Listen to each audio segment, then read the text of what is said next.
Entrepreneurship can be the source of the greatest opportunity and also the greatest amount of stress. And sometimes the mind does not cooperate, but plays tricks against you to further overwhelm. But with the right solutions and the right mindset, you can pursue your highest calling and still remain in the center of calmness.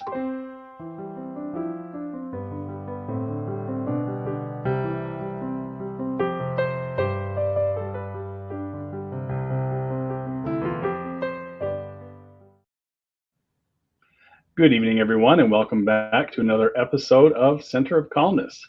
Tonight, we're super blessed to have Colin Campbell with us. Welcome, Colin. Hello there. All right, How are nice you? to have you on. I'm good, and yourself? Tremendous. Tremendous. That's perfect. That's already, I can feel the calm coming back from you as well. This is awesome. How are things with you in Montreal? Great. Yeah, great. There's a whole bunch of shutdowns, and it's kind of, weird. It's weird, but it's great. Okay. What's weird about it? Just curious. Well, people walking around with masks and businesses shut down, and there's lots of uncertainty right now. That's the weirdness about it, and how people are responding. It's just a strange time. Absolutely. Don't you? When you look around, are you like, what the?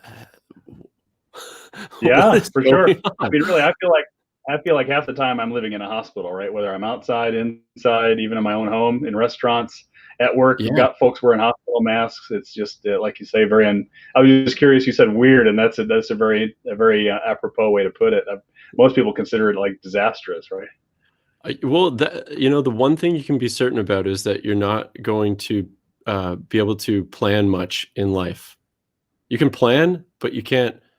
Like, we want to have certainty, but part of the magic of being alive is that it is uncertain.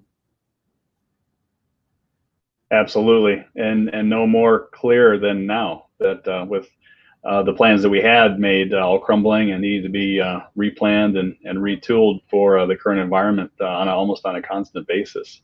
Totally. Now, yeah, we were talking about entrepreneurship earlier and the challenges that brings, and also how your mind can work against you, particularly if perhaps your mind is not already in a calm state when you begin, and then any stress that you bring into that endeavor may further complicate your ability to launch and ability to scale and just to reach out to people and present yourself in a calm manner, right?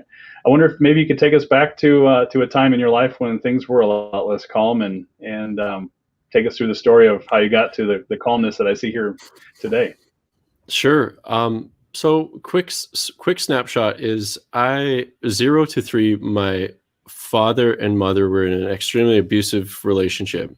I was lucky to not get physically abused, but I was privy to and witnessed,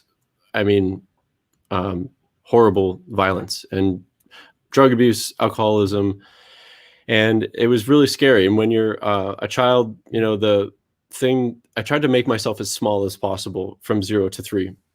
Thankfully, from 3 to beyond, when my parents separated, my father became sober, and he completely changed his life around. And growing up, I always held on to that anger and that resentment, and sought and looked for all sorts of different therapeutic modalities to become okay again, like to feel okay. And this is like a condensed version of the story, but COVID-19 was and has been one of the greatest personal development opportunities, because all of the NLP, the hypnosis, the meditation, the audios, the books, the seminars, the coaching, all of those, that timeline of whichever modality I could apply to becoming more effective, has synthesized into a clear distinction that you have to set objective parameters for you to accomplish on a day-to-day basis, and do those objective tasks regardless of emotion. And you can hear this over and over and over again. And it's easy to agree that when you say you're going to do something for yourself, that you do it. Yet when you do that long enough consistently, I have the compound interest formula drawn on my desk here. And it's a constant reminder that if you will do something long enough consistently, it will cultivate into an intellectual and emotional fruit. The byproducts of simplifying your actions and doing a ritual will cultivate a sense of at least inner security that, regardless of what's going to go on in the objective world, that you're going to drink your whatever gallon of water per day, or you're going to do those 2 workouts, or you're going to read the book. At least there's a foundational understanding that regardless of how complex things get, you have something to lean back on and say, at least I can trust myself. At least if I say I'm going to do something, I'm going to do it. And there's a sense of certainty in yourself with that. However, looking back on previous experiences, anytime we are out of integrity with ourselves or what we say we're going to do for us, there's a sense of not being able to trust not you, but not being able to trust myself. And that's Absolutely. the worst. Yeah. You get when you resonated with that, what was that? How did that, why? Well, Why is that? The way I picture it is that we have, I guess, an idealized of the way we see ourselves and the way we see how we're acting and moving forward and growing in our life, and that could be professional or personal, both spiritual, and that ideal path forward has an identity to it, right? And the closer that we are actually living to that identity, the less stress we feel and the more congruent we feel, right?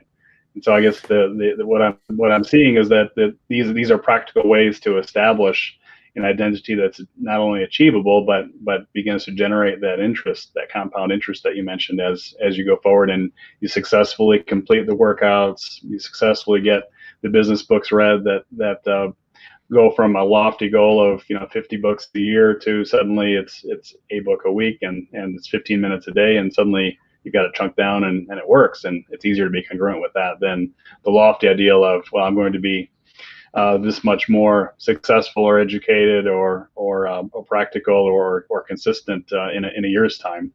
But yeah, that's what I took from what you said. I love that. I love what you said. You're creating an identity in that.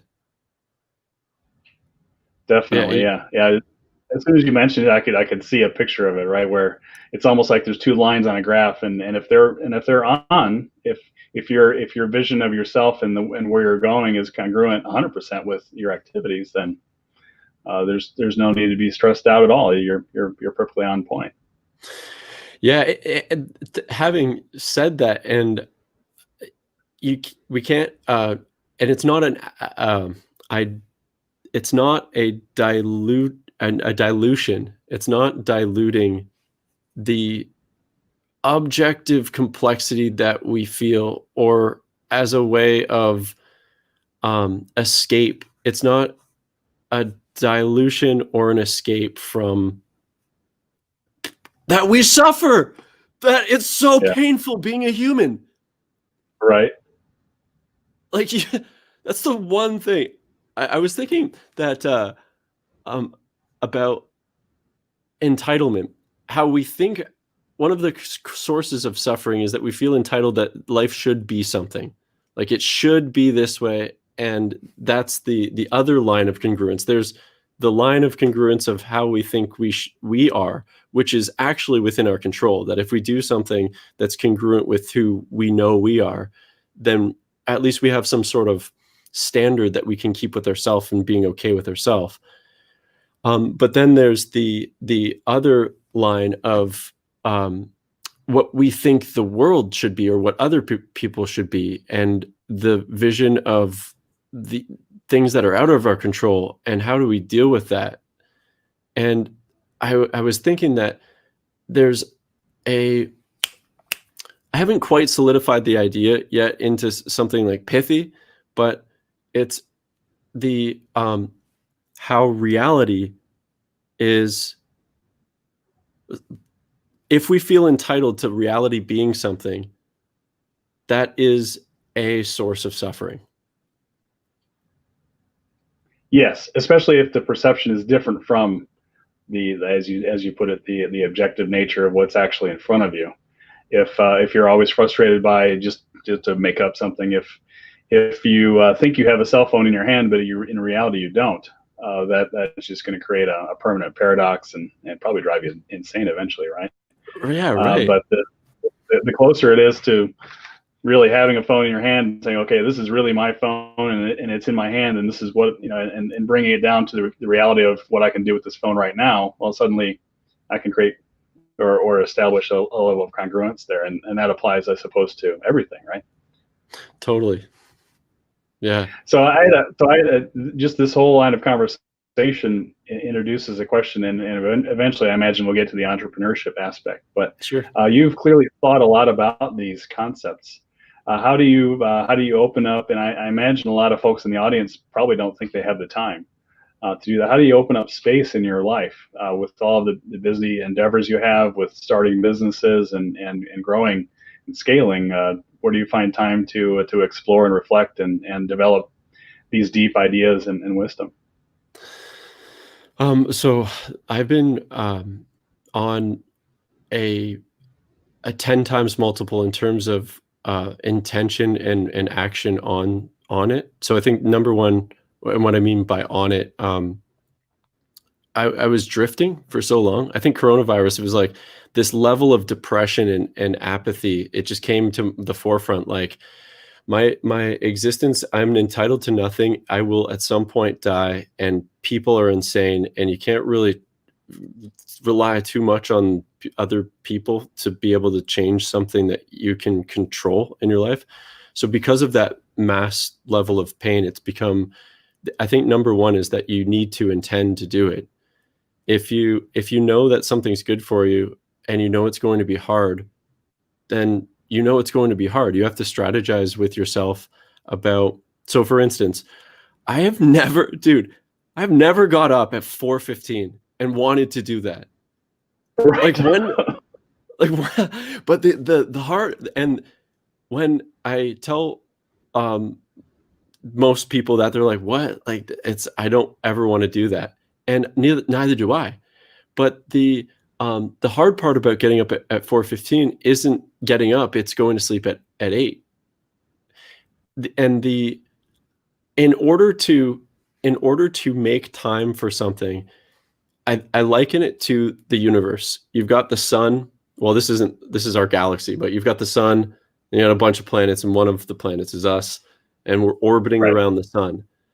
So what you have to choose with your life, and it is a choice, is what do I want my life to orbit around? Do I want to orbit my life around, like, at some point, I'll say I'm a drug addict because I love getting high and drunk. And yet I'm recovering in the sense that I am sober. And I know this about this compulsive behavior, that it's there whenever I feel depressed, whenever I feel tired. It might come up and be like, hey, maybe you should drink alcohol right now. And that's kind of always going to be one of those things that I have to say, well, if you do that, then you're not going to get up at 4. So what's more important? You have to create a clear divide between, if you're watching Netflix, and that's what your life is orbiting around right now, You have to ask yourself, is that okay with you? If your life is orbiting around a circle of friends who don't believe in what you do, and you're just hanging out with them because of habit, you have to ask yourself, is that okay with you? And are you willing to put the ante? Are you willing to put the bet on yourself to be alone, if that's what it takes, or spend time with only the people who fuel a sense of gratitude, or um, and to take time for yourself. That's one of the hardest things uh, for me, is that it's been with addiction. It's been the ultimate playground for personal development. It's interesting how these neuroses and compulsions and addictions are actually. I've learned that you can apply it to um, something good. Like, why not be addicted? What if I could be addicted to 4 a.m.? That's way better. It's just way better, because you can't Yeah. find happiness in drugs. It just always ends up really bad. Like, it never is a solution. It's not a solution. So Yeah. It's an endless pit, right? Basically. it's an endless pit. And have you struggled with that? What is it? Why did you get No, into, like, I'm sorry. Why did I get into what? yeah, why did you get into, I get the sense you're calm, you have a practice, you're grateful. How did you get in? Was this the diametric opposite of a pain, or was it just like, how did you, what was the what prompted you to start seeking? Yeah, it is a diametrical opposite of a pain, and in my case, my pain started when I was just two. I had an accident. It wasn't anybody's fault. It was just an accident on a bike. I was riding with my dad, right, and that triggered a chronic anxiety, a panic attack level of chronic anxiety that I suffered for many years. So I often say that I have 46 years of practice dealing with Right. chronic anxiety, and most of that time period, I just managed it, right. I just found a way to tamp it down, and if I could keep a lid on it tight enough, then it wouldn't emerge. But it's kind of embarrassing when you're riding around with professional colleagues on a business trip, and you're sitting in the back of a car in Europe, and it's all you can do just to contain yourself. It's Right. hard to continue functioning in that environment, and I've had several of those. And finally, I reached a difficult place in a particular company where the politics were very destructive, and I was fully triggered. Right, I was overwhelmed. I needed to find a solution, and that's where my journey began. Or I began really questioning, well, what am I doing at this corporation? Is the career that the corporation represented really my goal in life? I began wrestling with very deep and meaning. Well, I think most folks would consider them like meaning of life type questions, and also began struggling for a solution, right? Because I felt, you mentioned drift. I was definitely drifting at that time, and it was not to a good place. And it wasn't something I could just say, well, I'm just going to flip the switch on a habit that I have and turn it off, and everything would return to normal. I had opposing forces that were, in a way, my way of life was under attack, right? And it's in the end, I had to give up that corporate job and find my way, right? So I went a long period of searching, but I also went on a solution quest of finding a solution for the chronic anxiety that helped land me there to start with, right? Because folks deal with difficult politics all the time, and folks that have calmness, they don't have a problem with it, right? But I did. So I really became motivated to solve that problem, and over time invented the DK method to do that through a body mind practice, which is the result of what you see here now. Terrific.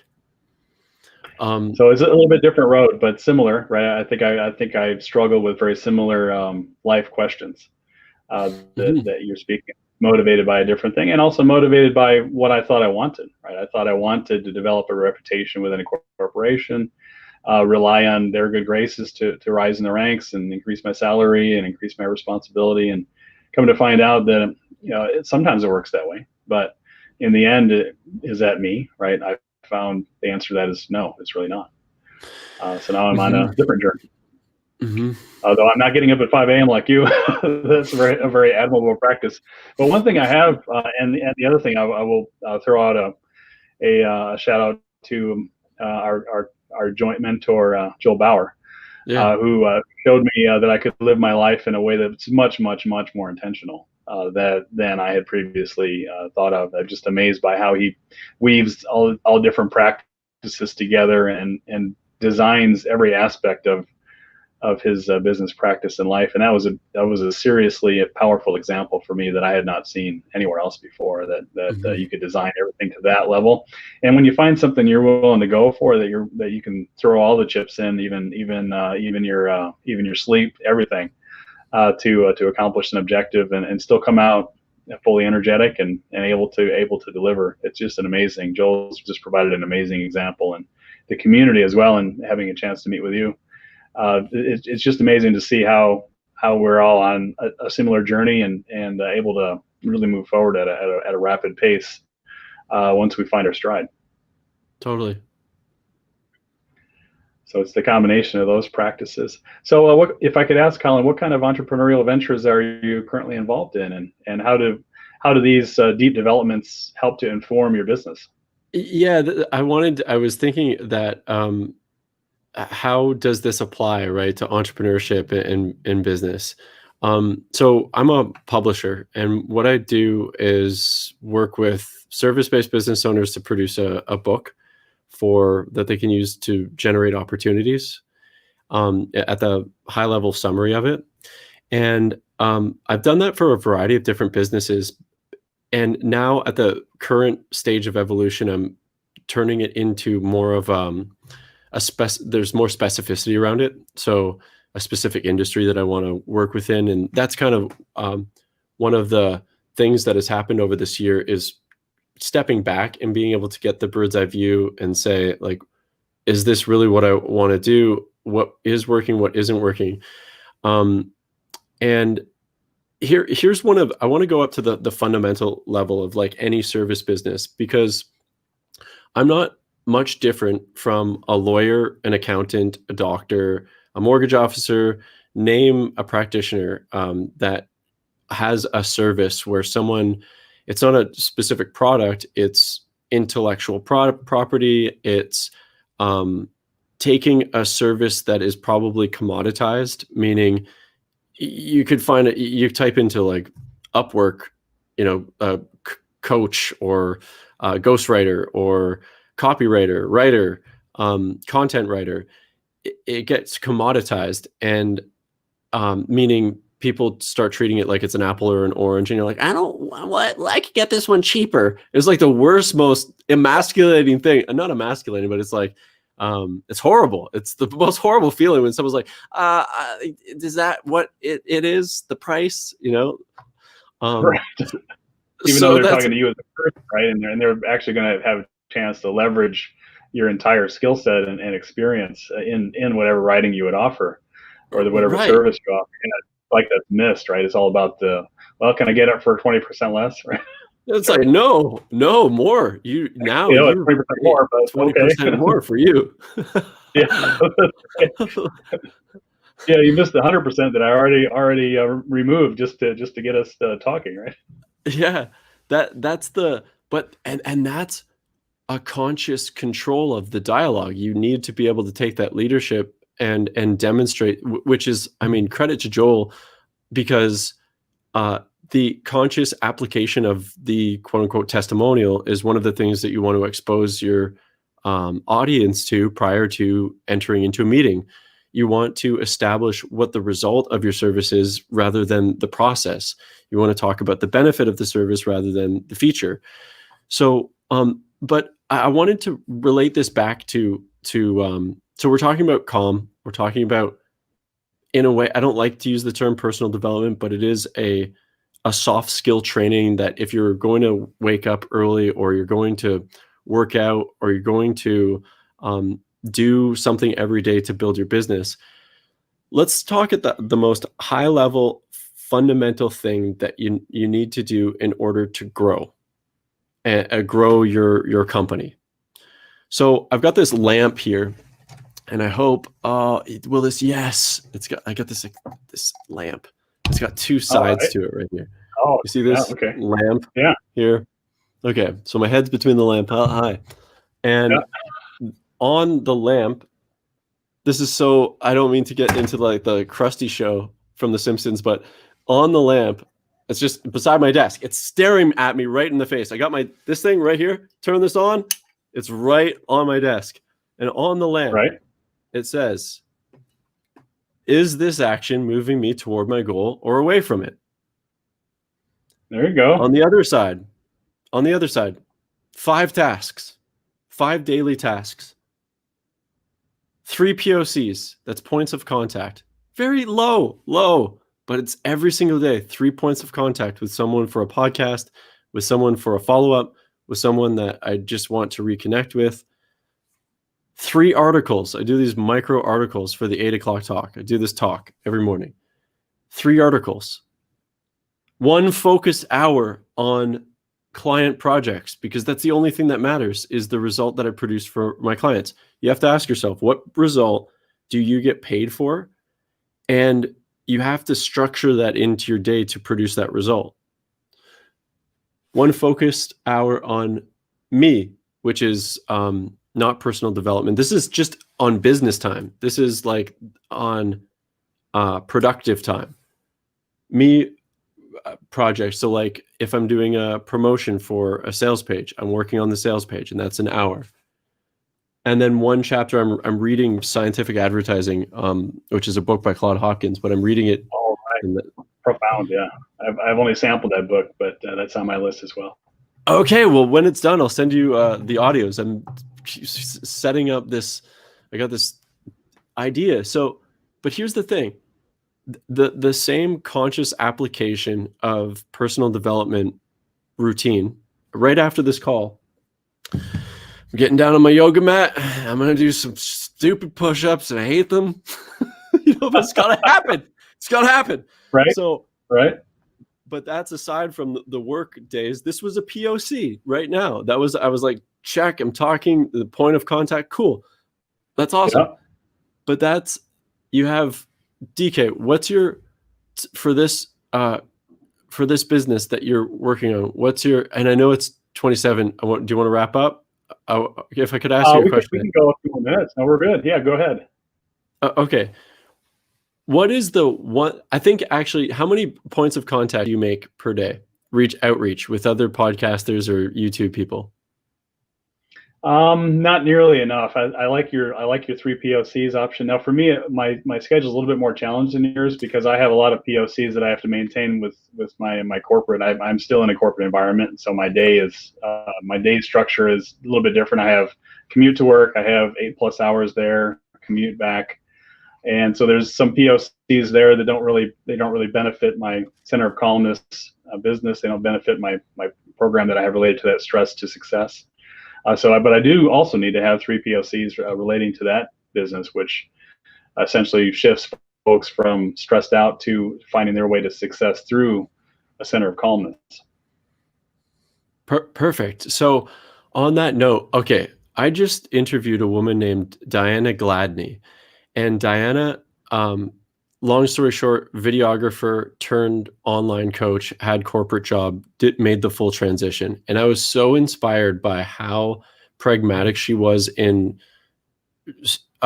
making the shift from a new business that is kind of, I mean, new. It's new. And if you stopped your corporate gig right now, it would cause probably stress financially, because then you'd have to do the coaching, and it wouldn't be a want to.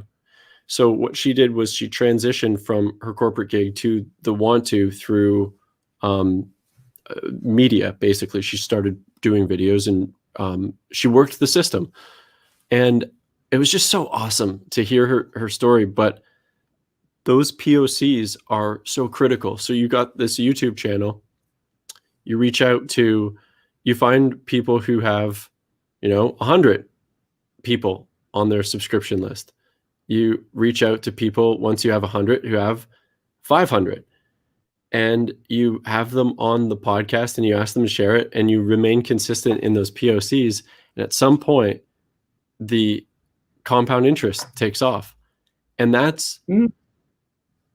is the, it's happened within this publishing business. I was a corporate, not even a corporate guy, but I was a carpenter. Dude, I have no writing degree. I have no certification in copywriting. Right. I get C's and D's in English. And Dorothy Andreas, owner of the Swickley Spa, hires me to write copy. Why?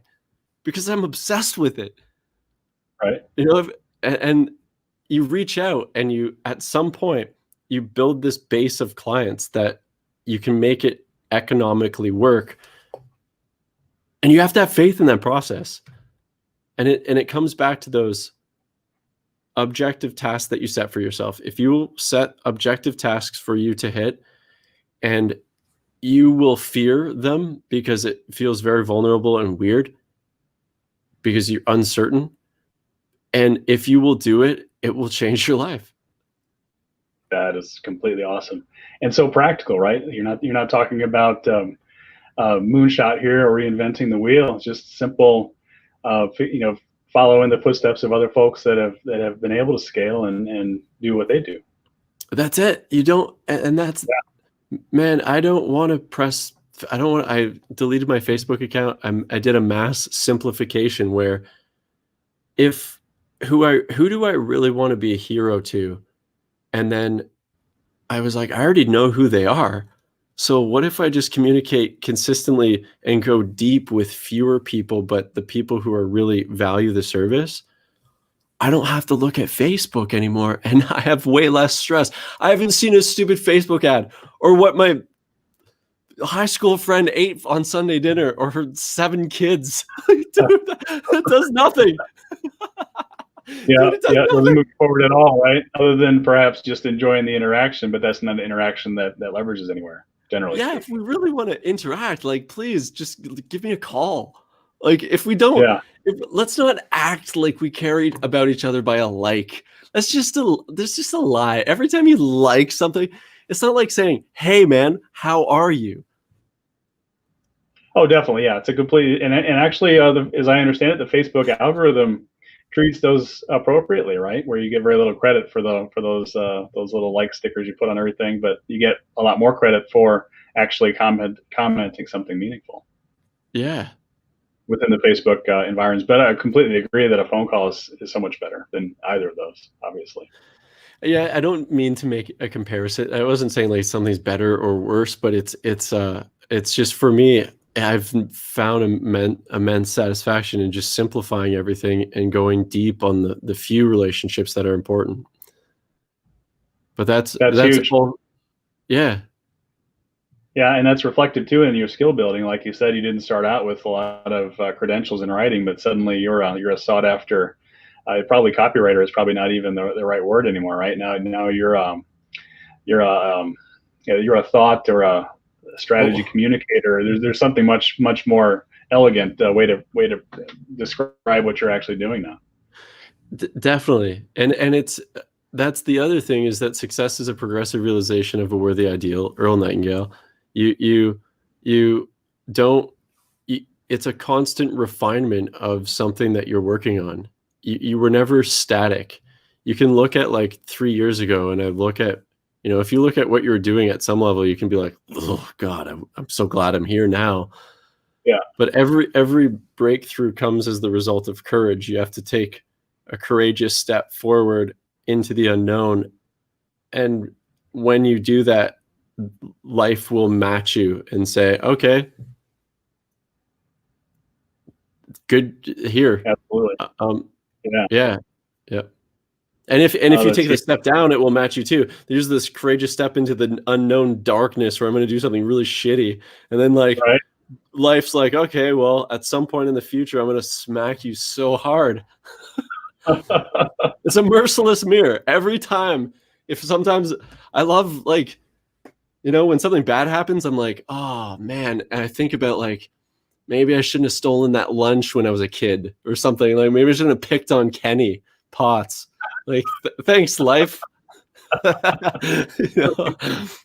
comes back sometimes, I suppose, right? But thankfully, not always. Yeah. Otherwise, we wouldn't hardly survive. So this has been I was getting to the question of considering, say, someone in the audience that might have trouble figuring out what their life is even orbiting around. What would they need to modify or change?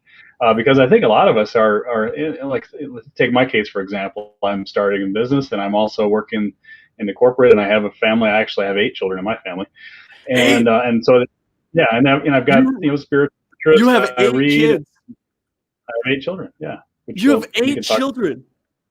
I have 8 children. What?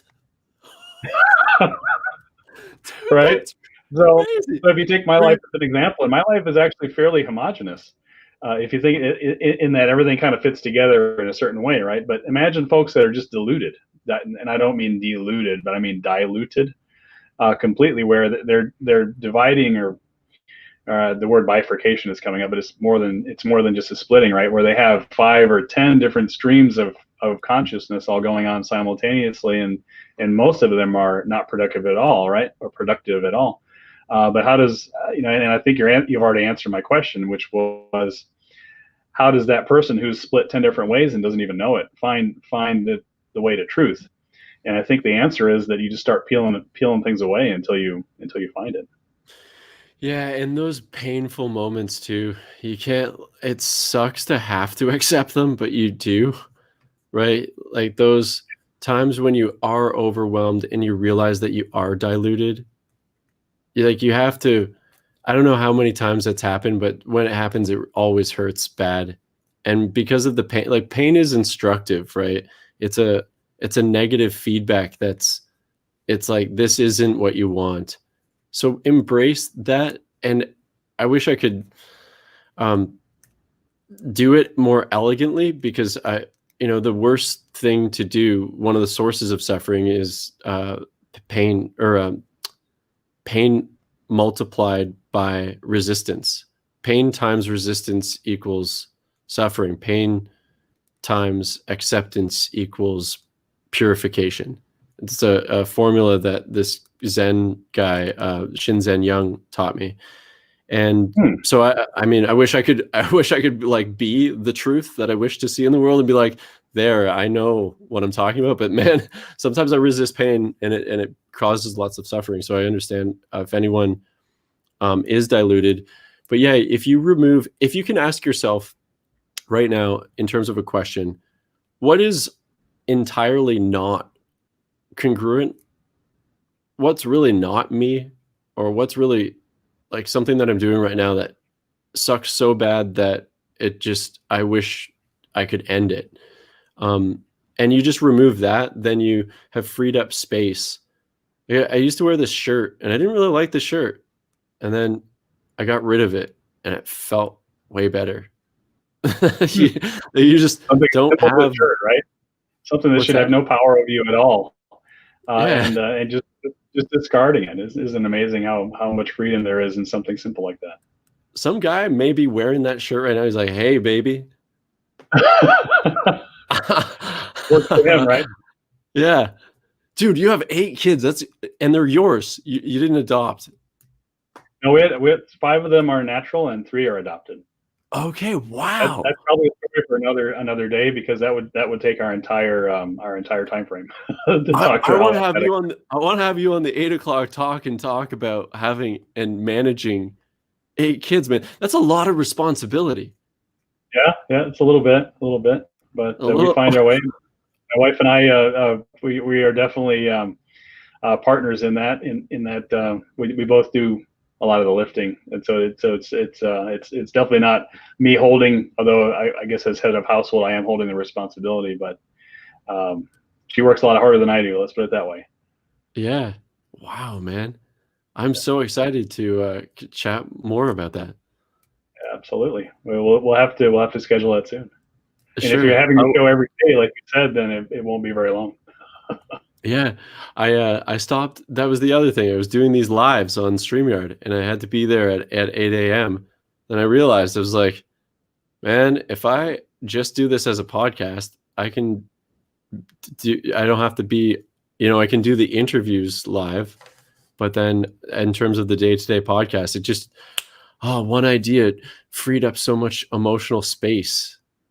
So just remove the things that aren't you. Yeah, And that's you'll at some point by the process of omission, you're going to find who you are. right. Yeah. That's the key right there. And I think a great point to end on for the day. Remove the things that aren't you. And most of us know what they are, as long as we have the courage to reach out and cut them out. Yep. That's huge right there. And you've clearly done that successively and successfully in your own life. And I appreciate the example that you're providing, Colin. Thank you. All right. Let me offer some contact information, because I think there may be some in the audience that may wish to reach out to you for a variety of reasons, either publishing or writing, consulting, who knows what, as well as for your show itself. And so we've got Colin Campbell here, and the reach out point is his 8o'clocktalk.com website. That's just the number 8 o'clock, no apostrophe, talk.com, the 8o'clocktalk.com. Colin, it was such a pleasure to have you on today. It was so awesome chatting with you.